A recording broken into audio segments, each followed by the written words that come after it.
Hello, Planeswalkers. Welcome back to our next episode of the Lotus Archives. As always, I am Kava, What's happening, everybody? Jack here. and we talked about the bracket updates in the past few episodes, game changer list, what we like, what we don't like, what should be added, what should be off. But this week, we are coming up on the pre-release for Avatar. Now, I know all of us were very hesitant after the Spider-Man fiasco, but needless to say, I have been super freaking excited for this set. I know, Jack, Yes. you have been as well. Oh yeah. The Last Airbender, Huge fan of the show. yeah. So it's I will say, The Last Airbender is the only anime that I watch. it is a very good show. It's got a lot of great lessons. Which they've captured the lessons, I think, perfectly Oh in my this set. god, yes. The just the story in itself is fantastic, and the animation too has been, you know, definitely stands up today, which we see in some of these amazing reprints that we're getting Oh my god, it's with the freaking set in amazing. their and some of their showcase cards with like the card, like the actual animated style Oh is yeah, just fantastic. it's great. So, I cannot wait to start building out of this deck. Or out of this set, not deck. yep, to Um, build a deck out of the set. Yep. yeah, there's a lot of cool variants that you can find. You got the animated style, like Jack was saying. Then you got more of the style that we saw. What was it in Brothers War, where you saw like the blueprint style designs? I think it was in. Oh Um, yeah, these are really cool with like the siege engines and yeah, things like that. Like the Fire Nation drill looks really sweet with it. The Wall of Bossing Say. yeah. Bro, Then the walls of Bossing Say is one of the most insane things I think I've seen in a while. all right, so let's talk about that because I saw It's that a hot topic. It's a fun card that a lot of people are talking about. exactly. Everybody's talking about it. Why is it good? I mean, so 8 mana, you get a legendary artifact creature wall with Defender. Other things you control get or indestructible. Pretty sweet. But the booty on this thing, man, this is a 0/30. This thing got some like major, major back end power here. All right, it's gonna be up on the screen It's here. incredible. Yeah, A this card is insane. 0 fucking 30. Yeah, bro. Like, I mean, it gives your This thing is permanence insane. indestructible as well, too, Yeah, which is unbelievable. but not itself. So I have seen like some things like people making jokes like, "Oh, it's so overpowered. Why are they printing such high-powered cards?"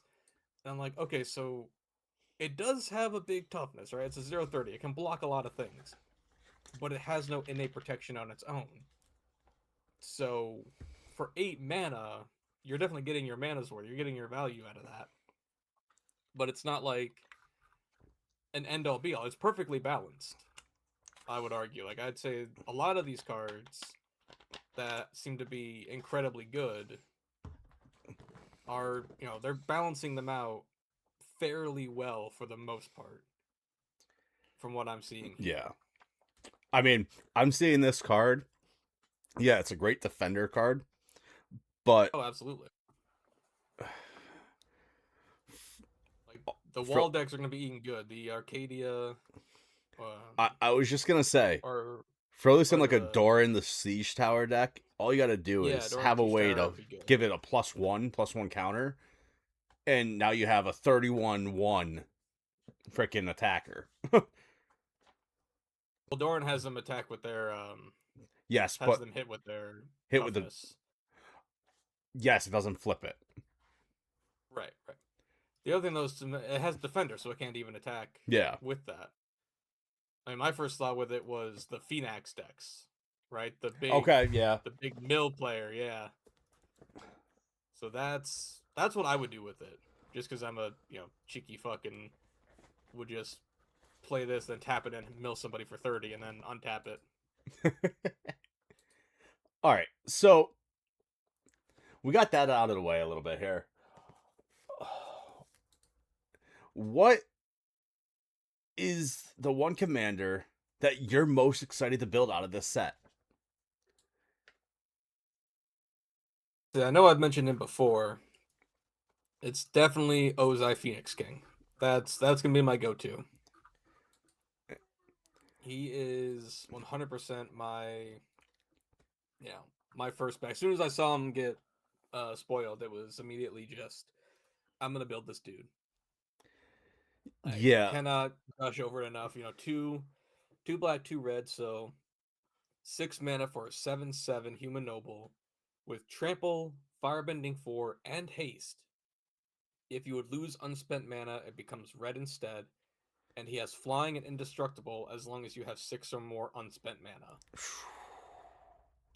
So this whole deck idea that I have for it, which is likely what other people are probably going to be doing, and I'm not super original, but adding things like doubling cube and some of the other effects that just generate a lot of red mana.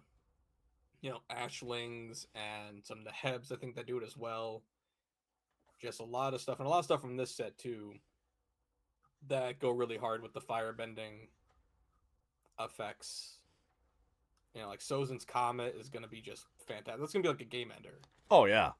from where I'm sitting. Sozin's Comet is one of the best cards I think you can put in the 99 of this deck.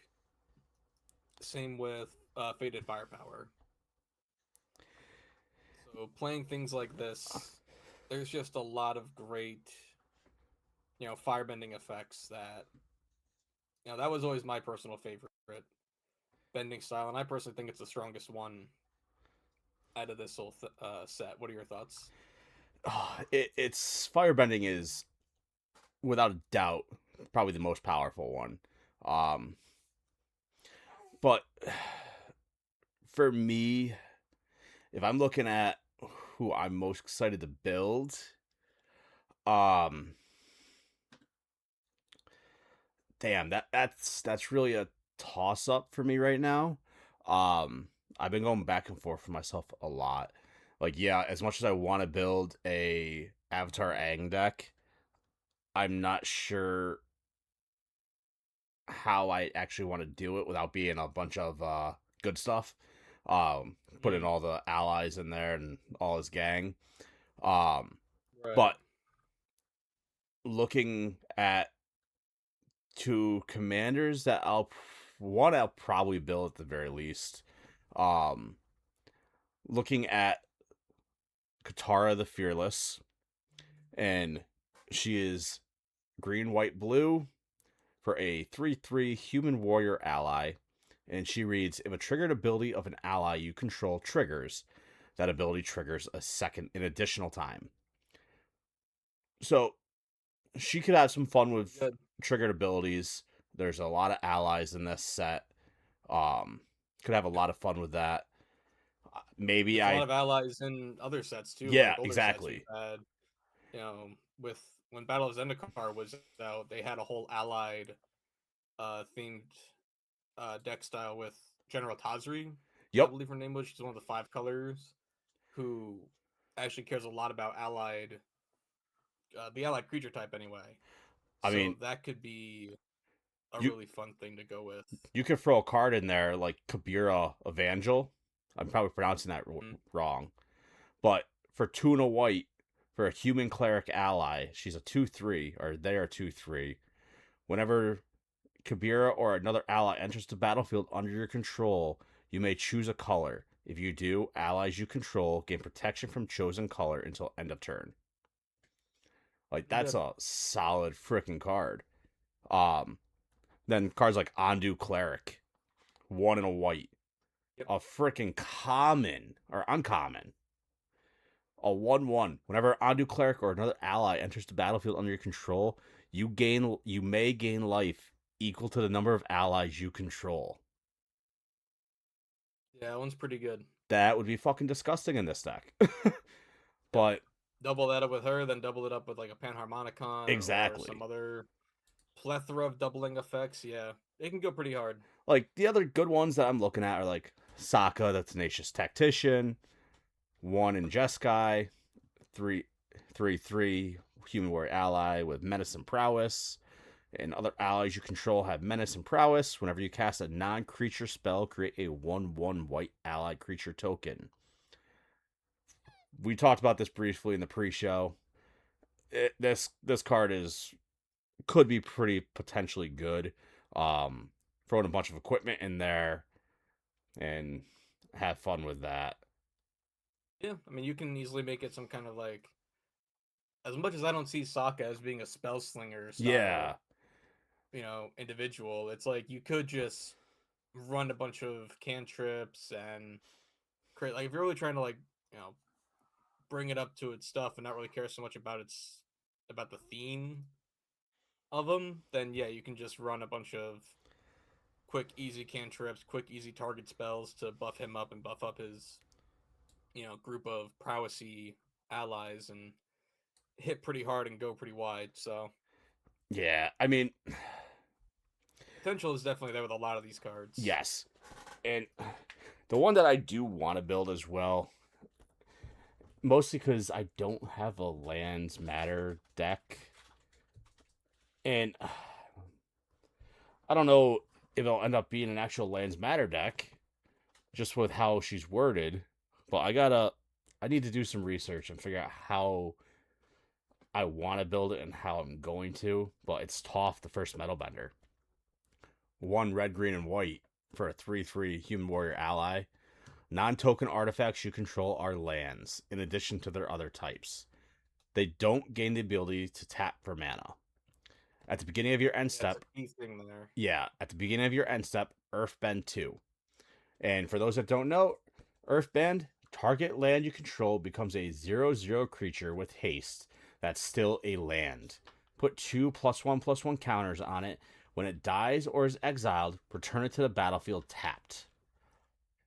That is a huge boon to earthbending, as typically we've seen with effects like this that animate lands.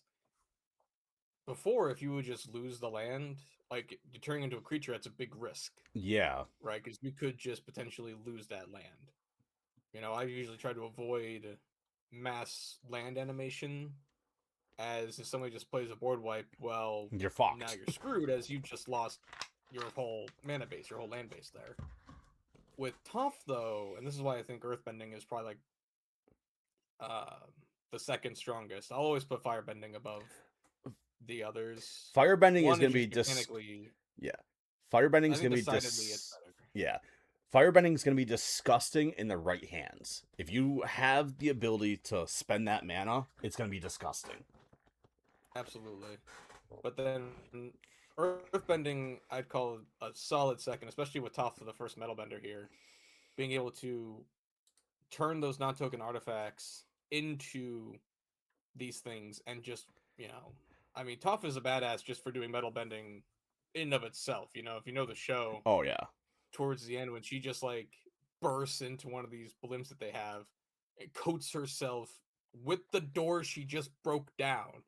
Like, imagine this: you're a seasoned Fire Nation soldier, and this 13-year-old girl bursts down your metal door and then turns that door into armor and proceeds to fuck you up with it. That's terrifying. Yeah. Toph is a badass. Like, yeah, Toph Like would definitely be one of the other ones that I would consider building just for that, like amazing realistically, badassery. I'm probably going to be building a Toph deck just for the sole fact that Absolutely. I've been waiting for a fun landfall style, not even landfall, but lands matter style deck Yep. because I believe now, correct me if I'm wrong, but Mm-hmm. I'd build her up more artifact and land based. Um Yep. Yep. Now, You definitely do that. does this work the way I'm thinking where if I cast an artifact, a landfall trigger will activate, or is it once they are on the battlefield? Lands non-token artifacts you control, so they have to be in play first. Okay. So a landfall deck wouldn't work really too well for this then. But Maybe I.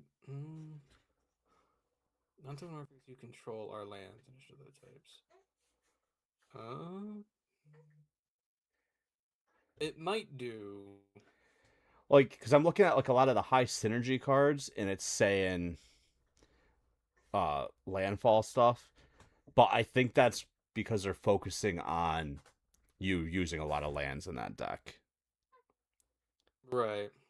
Um, but I mean, definitely throw in cards like Dryad of the Elysian Grove, 2 and a green. You may play an additional land on each of your turns, and it also has lands you control are every basic land type in addition to their other types. Right. And having something like Yavimaya in there can make those. It can turn those non-artifact or those artifact lands that can't tap for mana. Adding something like Yavimaya to turn them all into forests basically fixes that. So you just play your, quick little thing there, or anything really that can just give lands the ability to tap for any color, like a chromatic lantern, and Wait, then will boom, there that you go. Now fix you're the whole thing of artifacts can't be tapped for mana? yeah, because they're as you're saying your non-token artifacts become lands, but they can't tap for mana, but then they're still lands. So if you played chromatic lantern that says all your lands can tap for any color, or that they gain the ability to tap for any color, and the same thing with the Yavimaya land that turns all lands into forests. Well, if they're all lands turning into forests, they gain the ability to tap for a green. So there you go. Holy shit. Hell yeah, man. Then you throw in a card like Terra Eternal. All Yep. lands are indestructible. Yep. Fuck, I'm Yeah, building buddy. this You just deck. got yourself a you just got yourself a nice indestructible army of, metal rocks and shit that you can throw at people. It's pretty good. It's pretty potent. Yeah, I'm gonna be building this deck. Sorry to my play group in advance, but this I deck's don't probably apologize for playing good shit. this deck's probably not gonna be a bracket 2. No. Or 3, because I'll be putting a good amount of game changers in here. There you go. But And when I build Ozai, it'll probably be a solid 3. I don't expect to do too much crazy with it, as I plan to stay. Like, just me personally, I plan to stay more on theme with being very Fire Nation focused. yeah, realistically, this will be a bracket 3 deck.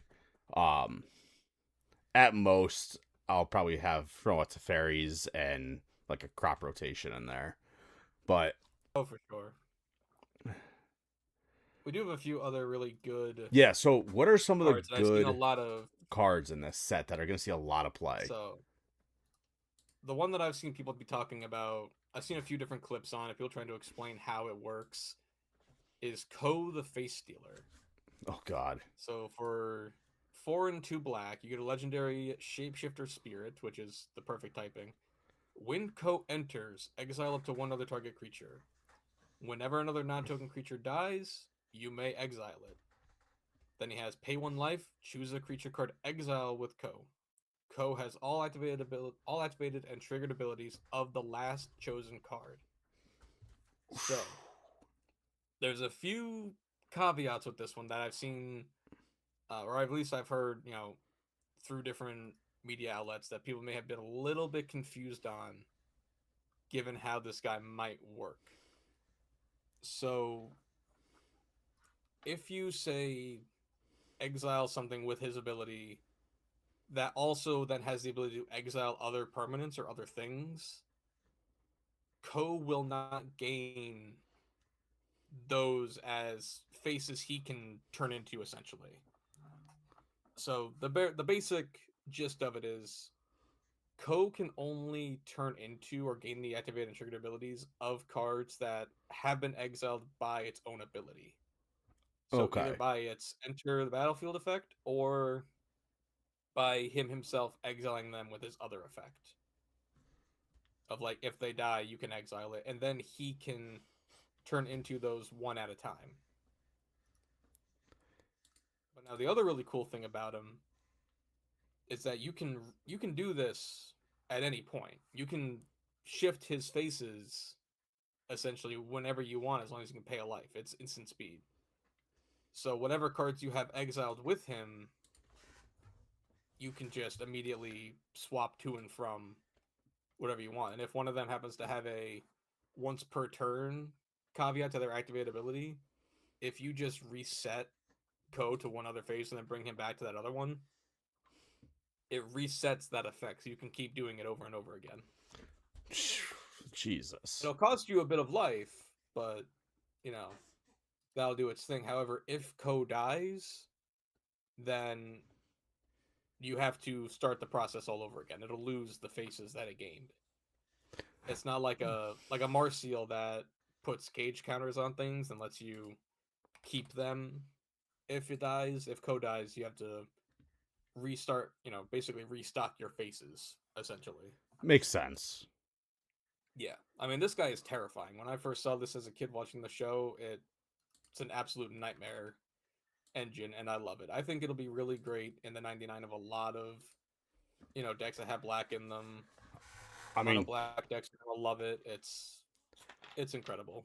as of right now, Ko, the base version of him, granted it's pre-sale, so these prices most likely will go down. Oh But yeah, it's sitting right around $70. that tracks. Yeah. But of course, it is likely to, fluctuate as the Yes, pre-release hits and people start actually playing it. But it's 100% it going to go being that down a little price, bit. that price makes sense. I can definitely see it being up there for sure. I mean, we said it earlier. The walls of Ba Sing Se, the base version, is going right around $70 right now. Yeah, so there's a lot of hype for this set, Oh my god, yes. which is good. I mean, you have a lot of Avatar: The Last Airbender fans out there. Um, I think even despite that, I think this set just also feels it fits the fantasy aesthetic of what Magic the Gathering really is. Like you look at these cards, you look at these characters, these people that are in this world, and you feel like it can belong to the realm of Magic the Gathering. yeah, Like you feel like these guys could actually be a part of that, of that multiverse. Like there could just be a plane where you have, these benders of the elements that exist. Like it feels like a place that, you could planeswalk to and it would just fit right into the whole lore and aesthetic. yeah, it feels right at home. Very similar to Tarkir. Yep. Um, I get when I first went where when I first started learning about Tarkir, when I first started playing, my first thoughts were, oh, it kind of feels like Avatar. Yeah. This was before Yep. I really knew the lore. Um, Obviously, I knew Tarkir was about dragons and shit like that when I first started playing, but Yep. it feels like it could fit right in there. Which, as someone that wants to go back to Magic's roots, Yep. this is how a Universes Beyond set should be. Yeah, when they're making full sets like this, they should look at ones that can fit right in.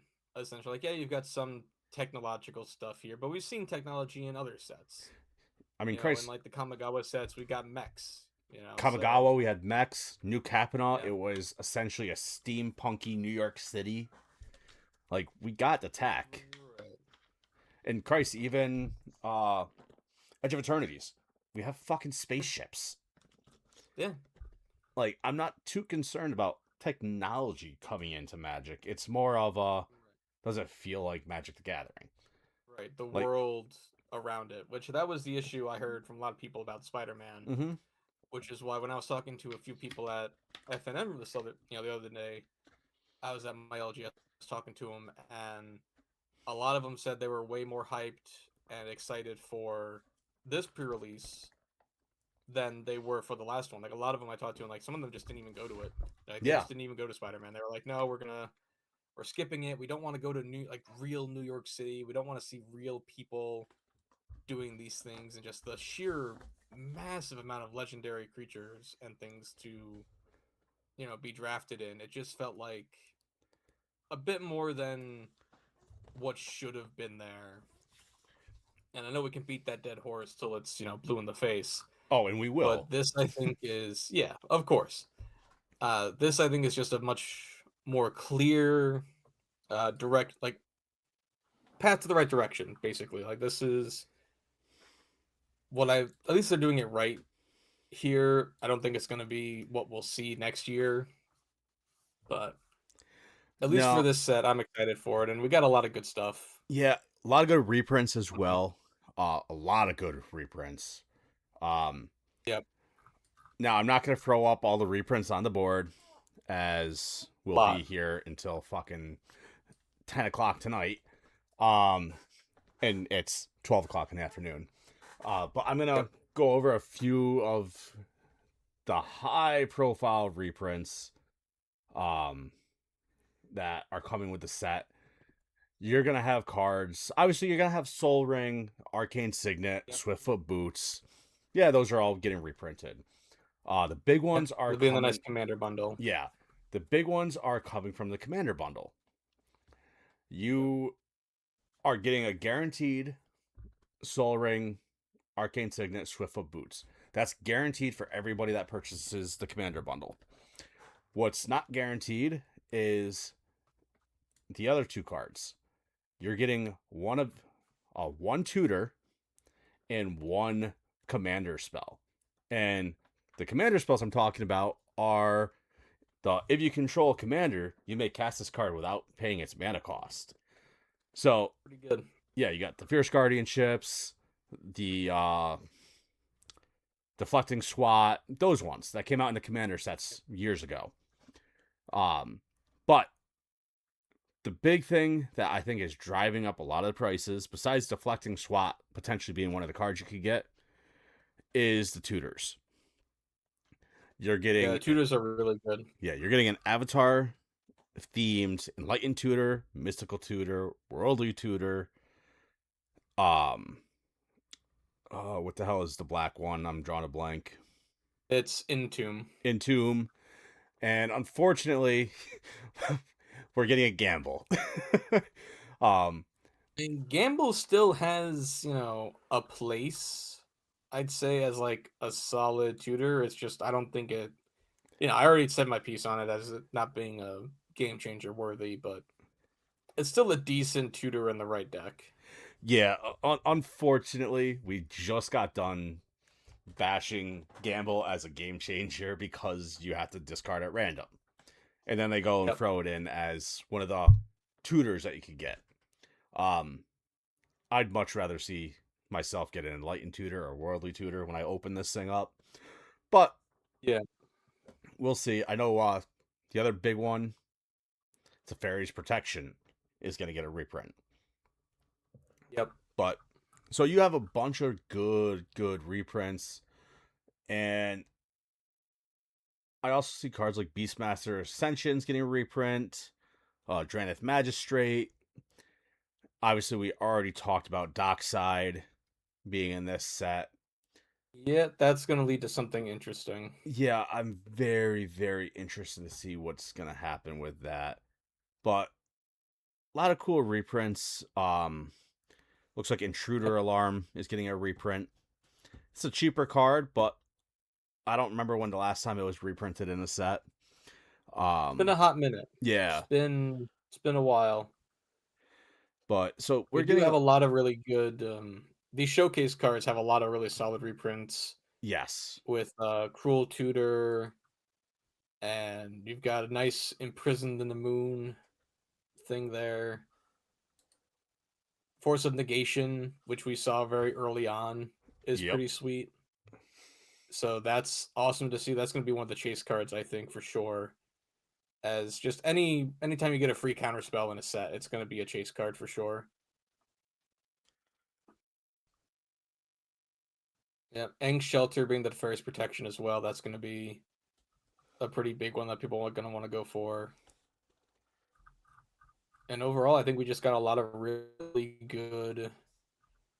This is just going to be a really good set overall. We got a lot of nice mechanics going forth. I think they handled the bending really well. I know that was something that a lot of us were a little tricky on. Like, we weren't sure how they were going to address the bending styles and forms. like what they would do with it. I know there's a lot of speculation regarding those, and I think they did a perfect job with capturing their essences and really showcasing what they do and what they look like.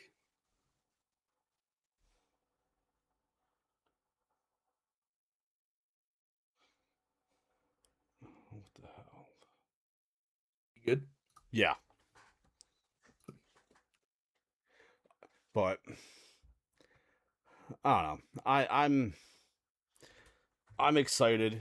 It's gonna be a lot of freaking fun. Um, from what you were saying, drafting this set for pre-release, people are freaking excited for it. At the end of the Oh day, yeah.